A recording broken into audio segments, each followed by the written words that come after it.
Ito guys, yung tinatawag nilang abuhos, kumbaga yung mga malalaking langgam na red. So nakakain ito guys. Thank you so much po. Hindi ko nga alam kung anong lasa nito eh, hindi ko pa natitikman.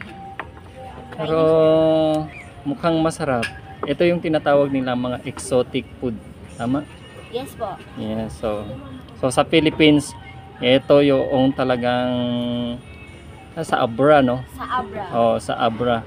Abra. O ito ready na guys, oh. Ooh. Luto na siya. Luto na siya, ready na. Oh, ayan mga. So guys, yung abuhos, yung malalaking langgam na red, ibig sabihin, yung nakikita karaniwan sa mga mangga sa mga probinsya, na para rin siyang